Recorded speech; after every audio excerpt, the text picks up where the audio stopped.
కాళ్లలో నొప్పి, నరాల వాపు వంటి లక్షణాలతో బాధపడుతున్నారా? వెరికోస్ వెయిన్స్ లో అత్యాధునిక చికిత్స ఏవిస్ వాస్కులర్ సెంటర్.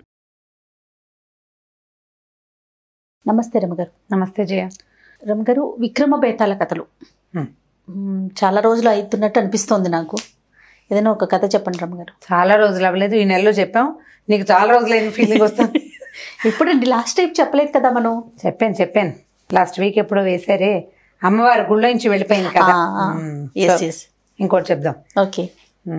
మళ్ళీ పట్టుబదలని విక్రమార్కుడు మళ్ళీ యథాప్రకారంగా శ్మశానంలోకి నడిచి వెళ్ళాడు. మరిచెట్టెక్కి ఆ భేతాళుడు ఆవహించుకుని ఉన్న శరీరాన్ని భుజం మీద వేసుకున్నాడు. నడవటం మొదలుపెట్టాడు. సరే, భేతాళుడు ఏం చేశాడు? ఈ వెనకాలే వచ్చి, ఓ రాజా, మార్గాయాసం తెలియకుండా ఒక కథ చెప్తాను, సమాధానం అంటే చివరిగా ఒక ప్రశ్న ఇస్తాను, సమాధానం తెలిసి చెప్పకపోతే నీ తల 1000 వక్కలు అవుతుంది అని చెప్పాడు. అని చెప్పి కథ చెప్పడం మొదలుపెట్టాడు. ఏం కథ చెప్పాడో చూద్దాం. ఒక పల్లెటూరులోనట ఓ రంగయ్య, రంగమ్మ అని భార్యాభర్తలు ఉన్నారు. వాళ్ళకి చాలా కాలానికి ఒక కూతురు పుట్టింది. ఆ అమ్మాయి మహా సౌందర్యవతిట. ఎంత అందమైన పసిపి ఆ పాప మహా బ్యూటిఫుల్గా ఉంది. అంత అందంగా ఉన్న పిల్లకి అత్యద్భుతమైన పేరు పెట్టాలని ఆ ఊళ్ళో ఉన్న పురోహితుడు, సరస్వతీ దేవల్య ఉంది, మెరిసిపోతోంది పిల్లని, వీణాధరి అని పెట్టేట పేరు. సరే, వీణాధరి అని పెట్టుకున్నారు. ఊరంతా ఆ పిల్ల సౌందర్యాన్ని పొగడ్డంలోనే ఉండేది. ఈ పిల్ల ఇక్కడ ఉండాల్సిన పిల్ల కాదు, రాజకుమార్తెగా ఉండాలి, రాజుగారికి భార్య అవ్వాలి, యువరాణికి భార్య అవ్వాలి, రాజుకు భార్య అయ్యి ఈవిడ యువరాణి ఇవ్వాలి, మహారాజుకు భార్య అయ్యి మహారాణి ఇవ్వాలి, ఇలాగే అనేవాళ్ళు. మామూలు బట్టల్లో కూడా ఎంత మెరిసిపోతుందో, ఇది రాణి బట్టల్లో ఎంత బాగుంటుందో అలా అనేవాళ్ళు. ఇలాగా ఆ అమ్మాయి తన సౌందర్యం పట్ల ప్రగాఢమైన విశ్వాసంతో పెరిగింది. అయితే ఈ రంగయ్య, రంగమ్మలకి ఓ రామయ్య, సీతమ్మ భార్యాభర్త ఫ్రెండ్స్ ఉన్నారు. వాళ్ళకి శివుడని ఒక కుర్రాడు ఉన్నాడు, కొడుకు. వాడు మంచి బలశాలి, చక్కగా రైతు, బాగా అన్ని పనులు చేయవచ్చు. వాడికి వీళ్ళు చిన్నప్పుడు ఏమనుకునేవాళ్ళు అంటే, మా పిల్లని మీ పిల్లాడి చేసుకోండి అని నవ్వుతూ మాట్లాడుకునేవాళ్ళు ఫ్రెండ్స్. ఈ కుర్రాడు, ఈ పిల్ల కూడా అందగత్తే కదా, ఆ అబ్బాయికి ఈ అమ్మాయిని పెళ్లి చేసుకోవాలని ఉండేది. ఒకరోజు వీణా నువ్వంటే నాకెంతో ఇష్టం, నన్ను పెళ్లి చేసుకో, మనం పెళ్లి చేసుకుందాం అని అడిగాడు. ఆ అమ్మాయి ఒప్పుకోలే.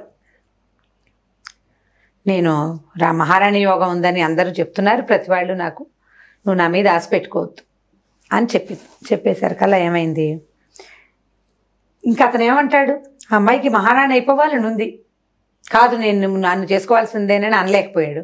వాళ్ళ అమ్మ నాన్న కూడా ఆ పిల్ల ఏదంటే అది చేస్తారు వాళ్ళు. పిల్ల లేక పుట్టింది, మహా సౌందర్యవతి. దాంతో సరే, ఈ అమ్మాయి ఏమనుకుందంటే, రేపు నాటికి ఏ మహారాజు అయినా నన్ను వరించి వస్తే నేను ఇలా పల్లెటూరు రకంగా ఉంటే ఎట్లాగా, మహారాణులు, మహారాజుల భార్యలు, కూతుళ్ళు, కోడళ్ళు ఎలా ప్రవర్తిస్తారో తెలుసుకోవాలి. అంటే మనం వెళ్ళి అంతఃపురంలో ఉండాలి అని ఆలోచించుకుని, తన స్నేహితురాలు ఆ ఊళ్ళో ఉన్న ఒక అమ్మాయి అంతఃపురంలో పనిచేసేది. ఆ అమ్మాయి ద్వారా ఆ రాణిగారి ఇంట్లో పనికి కుదురుకుంది. రాణిగారి వెనకాల వింజామర వీసే చిలికెత్తగా ఉండేది. పిల్ల అందంగా ఉంది కదా, సౌందర్యవతుల్ని వాళ్ళని వీళ్ళు మెయింటైన్ చేసేవాళ్ళు. రాజకొలువులో ఉండే వాళ్ళందరూ చక్కగా ఉండే అమ్మాయిలు చక్కగా చిలకల్లా తయారయ్యి రాణిగారి పక్కన ఉండటం, రాణిగారికి సహాయంగా ఉండటం. ఈ పిల్ల ఇంత అందగా తవ్వడంతో దానికి పెద్ద పనులు ఏం లేవు. రాణిగారి వెనకాల ఆవిడ చిలకెత్తగా తిరుగుతూ ఉంటమే. అయితే ఏమైందట, ఒకరోజు ఒక చిత్రకారుడు ఒక మంచి బొమ్మ గీసి పట్టుకొచ్చాడు. ఒక సూర్యాస్తమయం గురించి. సూర్యాస్తమయం అంటే సాయంకాలం సూర్యుడు కుంకేటప్పుడు ఇట్లా కొండలు, పక్షులు ఎగరటాలు అవన్నీ చాలా అందంగా చిత్రీకరించాడు. ఆ చిత్రపటం పట్టుకొచ్చాడు, మీకోసం తెచ్చానండి అని. ఈ అమ్మాయి చేతికి అందిస్తే ఈ వీణాధరి పట్టుకెళ్ళి రాణిగారికి ఇచ్చింది. రాణిగారు చూసి, అబ్బా ఎంతో బాగుంది, చాలా బాగుందని అని 1000 నాణ్యాలు ఇతనికి బహుమతిగా ఇవ్వండి అంది. 1000 నాణ్యాలు ఇచ్చారు. ఈ వీణని అడిగింది ఆవిడ, ఏమే వీణ బాగుందా చిత్రపటం అంటే, ఏముంది రోజు సాయంకాలం చూసే సూర్యుడు, ఇదో బొమ్మ, దీనికి 1000 రూపాయలు ఇవ్వటమా, దీనికి 1000 రూపాయలు కొనటం ఎందుకండి దీన్ని అనేసరికల్లా ఆవిడ రాణిగారు అంది, కాదే, అందమైన కళ్ళుంటే కాదు, అందాన్ని చూసే కళాత్మకమైన దృష్టి ఉండాలి, ఒకటి నీకు లేదది. అండ్ రెండోది ఏంటంటే, ఇప్పుడు నా స్థాయికి నేను 10 రూపాయలు ఇస్తానని ఇది కొనుక్కోవచ్చా? ఈ చిత్రపటం నా స్థాయిని బట్టి కదా నేను ఇవ్వాల్సింది అని ఆవిడ నవ్వింది. స్థాయి ప్రకారం ప్రవర్తించడం అర్థం చేసుకోవాలి వీణా నువ్వు అంత. సరే, కొన్నాళ్ళు గడిచింది. ఒకరోజు ఏమైంది, రాజు రాణి ఇద్దరు ఉన్నారు. ఈ అమ్మాయి చిలకెత్తి, ఈ అమ్మాయి వింజామర వీస్తుంటే ఏమైంది, శత్రురాజులు వచ్చారని, శత్రురాజు సైనికులు కొంతమంది మన వీటిని ఏమంటారు పొలిమేరల మీద దండు విడిచేశారని, వాళ్ళు వచ్చేసారని అక్కడ ఏదో చాలా రగడవుతోందని క్రమంగా అంతఃపురాన్ని సమీపిస్తారని వార్త వచ్చింది. ఈ అమ్మాయి భయంతో బిగుసిపోయింది. ఆ వింజామరి వీచడం మానేసి అట్లా బిగుసిపోయి చూస్తోంది. భయం వేసేసింది. శత్రురాజులు సైనికులు వచ్చారంటే ఊళ్ళోకి వస్తే ఎంత ప్రమాదం. రాజుగారు ఏం కంగారు లేదని ఏం చేశాడు, గబగబా వాళ్ళకి వీళ్ళకి అందరికీ ఆజ్ఞలు ఇచ్చి వెనక్కి తిరిగి చూసి ఏమన్నాడు, ఇట్లాగా రాణిగారి చిలికత్తలు వాళ్లే భయపడితే ఎట్లా, రాచకొలువులో ఉండే వాళ్ళకి స్ట్రాంగ్ గా ఉండాలి, మనసు ధైర్యంగా ఉండాలి. ఇలా కొలువుల్లో రాచకొలువులో ఉండే వాళ్ళకే పిరికిగా ఉంటే మామూలు ప్రజలు ఏమంటారు, మామూలు ప్రజలు ఎంత భయపడతారు, భయాలు గీయాలు పనికిరావు, రాచరికంలో ఉండేవాళ్ళు ధైర్య సాహసాలతో ఉండాలి అని ఆ అమ్మాయిని కేకలేశాడు. మళ్ళీ వింజామర వీస్తోంది కానీ దాని చేతులు నిండిపోతున్నాయి భయంతో. సరే కొంతకాలం మళ్ళీ ఇలా గడిచింది. ఆ అమ్మాయి ఇక్కడ ఉండే పద్ధతులన్నీ నేర్చుకుంటోంది. సరే ఏమైంది, రాణిగారు ఒకరోజు ఎక్కడికో బయలుదేరారు.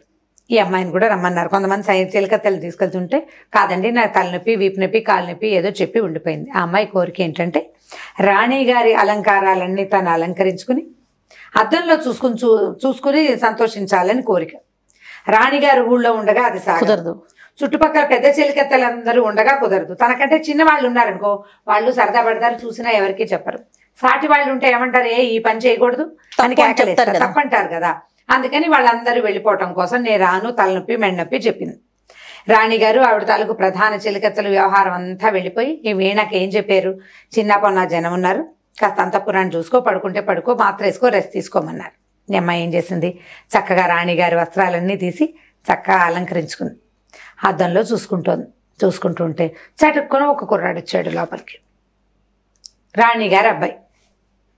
అబ్బాయి ఎంత సౌందర్యవంతంగా ఉన్నావు, నువ్వు ఎంత అందగెత్తివి, ఎక్కడి నుంచి వచ్చావు, మా అమ్మ అంతఃపురంలో నువ్వు ఎందుకున్నావు అన్నాడు. అనేసరికల్లా ఈ అమ్మాయి ఏం చేసింది, చటుక్కున నిజం చెప్పకుండా నేను కుంతల దేశపు యువరాణినండి, ఈ రాణిగారిని చూడడానికి వచ్చాను, వారు ఎక్కడికో వెళ్ళారని అనేసరికల్లా అలాగా నేను ఈ దేశపు రాజకుమారుణ్ణి, ఇప్పుడే విద్యాభ్యాసం పూర్తయి వచ్చాను, నేను రేపు వస్తాననుకుని మా అమ్మగారు ఇవాళ అక్కడెక్కడికో దేవాలయానికి వెళ్ళారు, నేను ఒకరోజు ముందు వచ్చేసాను, ముందు రావటం వల్ల నేను చూడగలిగాను, కుంతల దేశానికి వర్తమానం పంపని నాన్నగారికి చెప్తాను, మన ఇద్దరం మనం వివాహం చేసుకుందాం అన్నాడు.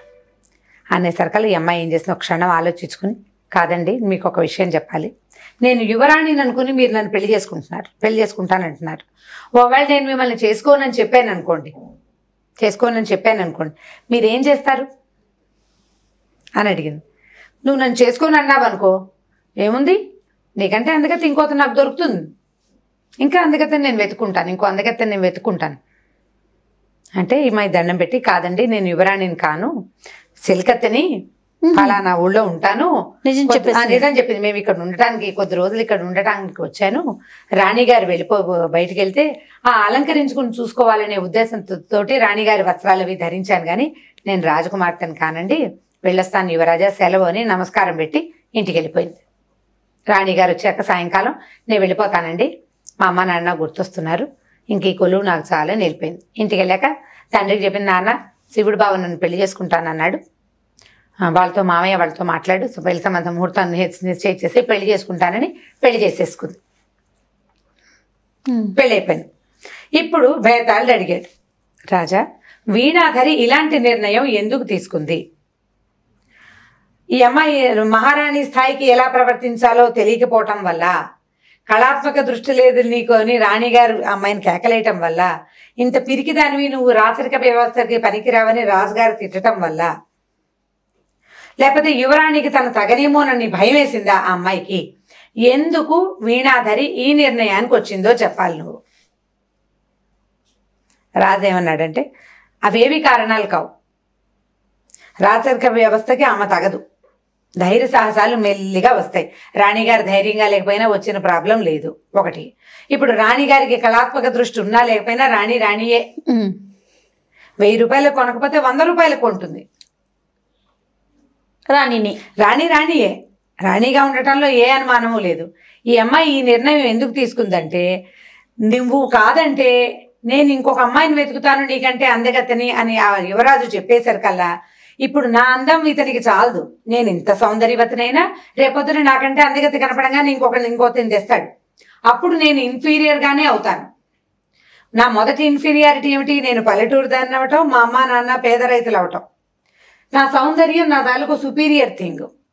ఎప్పుడైనా నాకంటే సౌందర్యవతి కనిపించే అవకాశం ఉంది. ఆమెను తేంగానే నా ఇన్ఫీరియర్ 2 థింగ్స్ పెద్దవైపోతాయి. అప్పుడు ఆవిడ ఏదైనా రాజుగారి కూతురైంది అనుకోండి, అవతల సౌందర్యవతి, మనం వెంటనే నేను దిగిపోతాను, నేను పేద రాణిని అయిపోతా. కాబట్టి ఈ ఇన్ఫీరియర్ థింగ్ కంటే నన్ను ప్రేమించి నన్నే రాణిలాగా చూసుకునేవాడు ఒకడుంటే వాడి జీవితంలో ఇంకో స్త్రీ వైపు చూడు శివుడు. స్త్రీకి కావాల్సిందేంటి? సౌందర్యము, మెచ్చుకోవడంతో పాటు తనే తన ఇంటికి క్వీన్గా ఉండటం, సెకండరీ క్వీన్గా ఉండాలని ఏ స్త్రీ భావించదు. ఆ అమ్మాయి ఇది ఆలోచించుకుంది. యువరాజు చెప్పాడు, కాదు మీ అమ్మ నన్ను అడిగి ఒప్పిస్తాను ఇలాంటివి అనలా, నువ్వే నాకు నచ్చావు ఒప్పుకో అనలా. అనకుండా నీకంటే అందుకని ఇంకోటి నాకు దొరుకుతుంది అన్నాడు. ఆ పాసిబిలిటీ ఎలాగో ఉంది. ఎందుకు ఆ ఇన్ఫీరియర్ థింగ్స్లోకి వెళ్తాం? అందుకని వీణాధర్ ఏం చేసింది, చక్కగా ఇంటికి వెళ్ళి అమ్మా నాన్న చెప్పినట్టుగా బుద్ధిగా పెళ్లి చేసుకుంది. జీవితాంతకాలం ఆ అమ్మాయి గృహ సామ్రాజ్యానికి ఆవిడే మహారాణిగా ఉంది. సూపర్ అని చెప్పాడు. చెప్పంగానే బేతాళుడు ఏమన్నాడు, చాలా అద్భుతంగా చెప్పావు. మానవ మనస్సులని, మానవ జీవితాలని, వాళ్ళ తాలూకు మనస్తత్వాల్ని నీ అంత బాగా విశ్లేషణ చేసేవాడిని నేను చూడలేదు ఎక్కడ. నీ విశ్లేషణకి నా జోహార్లు. కానీ నువ్వు మౌనభంగం చేసావు రాజా, వెళ్ళొస్తానని శవంతో సహా బేతాళుడు మళ్ళీ ఎగిరిపోయి చెట్టెక్కేసాడు. మళ్ళీ ఏం చేశాడు, పట్టు వదల విక్రమార్కుడు నేను తిరిగాడు కథ కంచికి మనం ఇంటికి. కానీ భలే ఉంటాయి రమ్మగారు విక్రమార్కుడు స్టోరీలు. అందుకే మీరు ఎప్పుడు చెప్పినా కూడా విన్నా మళ్ళీ వినలేదు అనిపిస్తుంది నాకు. చాలా బాగుందండి. ఇంకొక స్టోరీతో మళ్ళీ కలుద్దాం తప్పకుండా చేయం. ఇక ఈ వీడియో కనుక మీకు నచ్చినట్లయితే లైక్ చేయండి, షేర్ చేయండి. మరిన్ని వీడియోస్ కోసం మా ఛానల్ని సబ్స్క్రైబ్ చేసుకోండి. సుమన్ టీవీలో మీ పర్సనల్ అండ్ బిజినెస్ ప్రమోషన్స్ కోసం కింది నెంబర్కి కాంటాక్ట్ చేయండి.